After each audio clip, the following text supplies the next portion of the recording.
राधे राधे दोस्तों। पूज्य गुरुदेव जी के श्रीमुख से सुनिए किस तरह हमें श्री कृष्ण जी की शरण में जाना चाहिए और सच्चे हृदय से उनको अपनाना चाहिए। तो चैनल पे नए हो तो चैनल को सब्सक्राइब करें और बेल आइकन को दबा कर रखें। बड़े भाग्यशाली हैं जो प्रभु श्री हरि की शरण में हो गए। सच्ची मानिए, परम मंगल की नींव रख गई किसी भी कामना से। यही तो हमारे हरि की उदारता है। किसी भी कामना से आप केवल जुड़ जाइए तो आपकी वृत्तियां जुड़ती सच्चिदानंद प्रभु से हैं, इसलिए उसका परिणाम अविनाशी होगा। भले कामना विनाशी है पर परिणाम अविनाशी होगा।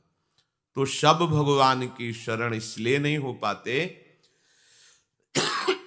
कामना के द्वारा उनका ज्ञान अपहृत हो गया है और वो भगवान को भी एक अच्छा मनुष्य भर मानते हैं।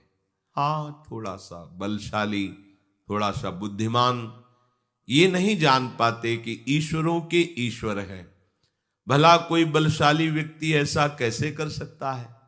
विचार कीजिए, लाखों गायें हैं ब्रजवासियों की, बाबा की ही कई लाख गायें, नंद बाबा की और उपनंद आदि और भी ब्रजवासियों की लाखों की, 1 लाख नहीं लाखों की संख्या में गायें हैं और शास्त्रों की संख्या में सब सखाजन हैं, गोपगण हैं और ब्रज 84 कोश भूमि चिदानंद है।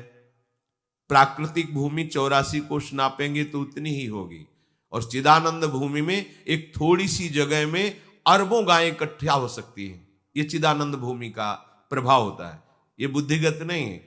छोटी सी जगह दिखाई दे रही लेकिन अरबों गायें उसमें आ जाएंगी और जगह कम नहीं होगी। अब सब गायें, गोपगण, सखागण जंगल में गाय चरा रहे थे। अचानक बांस के घर्षण से आग लग गई। इतना आग लगी कि चारों तरफ से वायु के प्रवाह से घिर गए गाय, बछड़े, सखा, गोपगण। सबने प्रभु को पुकारा क्योंकि सबके आश्रयदाता श्री कृष्ण है। हे कृष्ण, हम इस दावानल से भस्म हो रहे हैं, आप केवल आप ही बचा सकते हो। बड़ी बड़ी लपटें जंगल में और वायु के प्रवाह से चारों ओर से आग दौड़ती आ रही। भगवान ने एक शब्द कहा, तुम सब अपनी आंख मूंद लो। आंख मूंद लिया, बस अपने मुंह में पी गए सारी आग, ऐसे कि पूरी आग मुख में आ गई। ब्राह्मणोष मुखमाशीद, जो भगवान के मुख से ब्रह्म रूप वेद प्रकट हुए, ब्रह्म भाव से युक्त ब्रह्म ऋषि प्रकट हुए, वहीं भगवान के मुख से अग्नि का भी प्रादुर्भाव है। मानो भगवान ने अग्नि के प्रादुर्भाव स्थान में स्थापित कर दिया, ऐसे किया, मुख में अग्नि आ गई।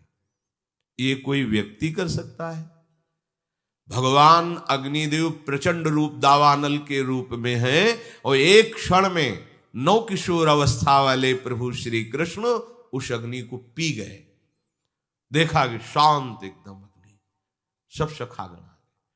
एक बार ऐसे और मुंजा टवी में आग लग गई, मूंज के वन में। सबने पुकारा, भगवान ने कहा आंख मूंद लो, घबराओ मत। दूसरे ही क्षण में सबने देखा वंशीवट की छाया में विराजमान है। योग माया अचिंत शक्ति संपन्न है, जो भगवान की एक शक्ति है, ऐसे अनंत शक्तियों से संपन्न भगवान है। काली दह का एक बूंद पानी भी कोई पी ले तो तत्काल मर जाएगा, ऐसा विषैला जल था।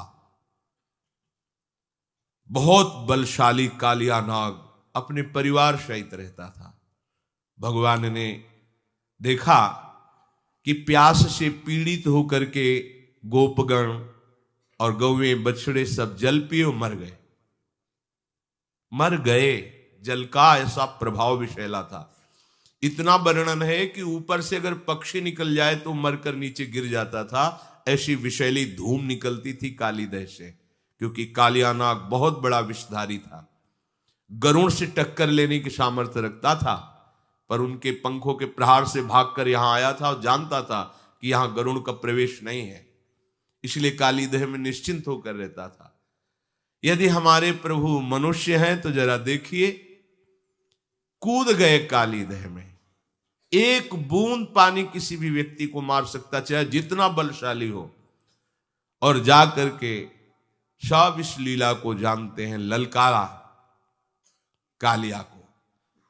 दोस्तों, चैनल पे बने रहने के लिए धन्यवाद। चैनल को सब्सक्राइब करें और बेल आइकन दबा कर रखें। राधे राधे। कालिया ने जो ही देखा हमारे वास स्थान पर आकर कोई ऐसे स्वतंत्र जल केली कर सकता है, हमें ललकार सकता है, नागपाश में बांध लिया। ये नागपाश ऐसा भयानक है कि प्रतिक्षण मृत्यु जनित कष्ट देते हुए उसे मार देता है, हर नस नाड़ी को चूर चूर कर देता है। पर अमित बलशाली भगवान श्री कृष्ण के शरीर में उसी को पीड़ा होने लगी, नागपाश छोड़ करके खड़ा हो गया और विचार करने लगा, आज तक तो कोई ऐसा नहीं जो मेरे नागपाश में बंद कर भी बलशाली बना रहे, लेकिन यहां तो मेरा ही नागपाश मुझे ही कष्ट देने लगा। फटने लगा उसका शरीर जैसे ही भगवान को जकड़ने की कोशिश की। भगवान उसके फणों पर ऐसे हाथ रखकर छलांग मारी और ऊपर उसके सिर पर जाकर के नृत्य करने लगे। देवता गंधर्व जो संगीत विशारद जन है, सुंदर संगीत बजाने लगे। नटवर नागर उनके फणों पर नृत्य कर रहे। जो फण नहीं झुकाता रौन देते अमित बलशाली श्री कृष्ण। अब विष की जगह खून निकलने लगा, प्राण व्याकुल हो गए। तब उसने हृदय से भगवान हरि को पुकारा, कालिया ने। अब ये नहीं जानता कि अमित बलशाली श्री हरि ही उसके फणों को कुचल रहे हैं। नागपत्नियों ने प्रार्थना की, भगवान नीचे उतर कर आए और कहा, यहां से जाओ रमणक द्वीप। अब मेरे चरण चिन्हों से युक्त हो गया है तुम्हारा शरीर, अब गरुण तुम्हें बिल्कुल विक्षेप नहीं पहुंचाएंगे, सुखपूर्वक रहो, पर ब्रज की सीमा के अंतर्गत नहीं। ये हमारे भोरे भारे ब्रजवासी जनों को किसी भी तरह का कष्ट हो, ये मुझे बर्दाश्त नहीं। परिवार सहित छोड़कर, ये मनुष्य है। छठी का दिन है, अभी 6 दिन के लालजू हैं। भयानक बलशाली देवता भी कांपते हैं, जिससे ऐसी पूतना हलाहल विष लगा करके कंस से वादा करके कि एक नंदन क्या पूरे ब्रजवासियों के 10 दिन के बालकों को मार के अभी आती हूं। भगवान ने पहले ही विचार कर रखा था कि अगर ये अन्य जनों के पास जाएगी तो हमारे सखाओं को हानि पहुंचाएगी। सीधे आकर्षण किया, उसका विचार बदला कि पहले ब्रज के मुखिया नंद बाबा के घर से ही शुरू करते हैं। ऐसा सुंदर रूप बनाया कि लक्ष्मी भी मोहित हो जाए। यशोदा मैया रोहिणी जी ने देखा कि लगता है साक्षात सौंदर्य समुद्र लक्ष्मी जी आ रही हैं, क्योंकि हमारे घर लालजू पधारे हैं, तो बड़ी कृपा हुई, ये आशीर्वाद। कोई कुछ उसको टोका नहीं, इतना सुंदर रूप बनाया। और सीधे इशारे से पूछा, कहां है लालजू? इशारा कर दिया। लालजू ने आंख मूंद ली।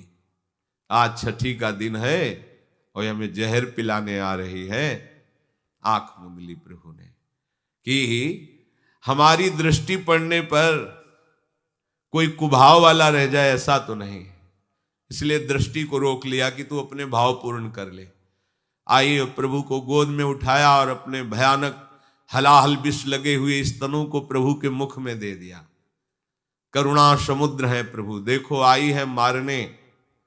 प्रभु के छोटे छोटे श्री चरण उसके वक्षा स्थल पे हैं, कर कमल से उसका वक्षोज पकड़े हुए हैं और मुख से दुग्ध पान कर रहे हैं।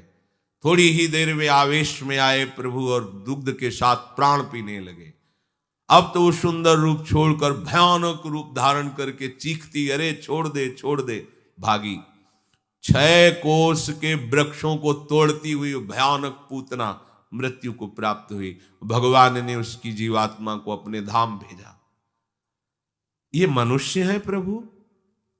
जो लोग इनको समझते हैं कि ये तो कृष्ण मनुष्य है, ये मनुष्य है। जिस समय देवराज इंद्र ने देखा अपनी पूजा को भंग ब्रजवासियों ने कर दिया, एक कृष्ण के कहने पर, और एक पहाड़ की पूजा कराई गिरिराज जी की। अब मैं इनको दंड दूंगा ब्रजवासियों को। ये पता होना चाहिए कि जो भगवद आश्रित है उसे केवल भगवान ही दंड विधान कर सकते हैं। अगर दूसरा कोई दंड विधान की सोचे तो वो दंड का अधिकारी हो जाता है।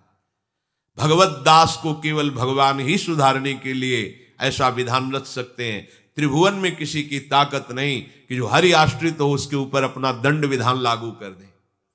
कोई भी हो, यमराज थर थर कांपते हैं, अपने दूतों से कहा है जिनके गले में कंठी हो, मस्तक पर तिलक हो, मुख में कृष्ण नाम हो, भूल कर मत जाना, नहीं हमको दंड मिलेगा। क्योंकि ईश्वर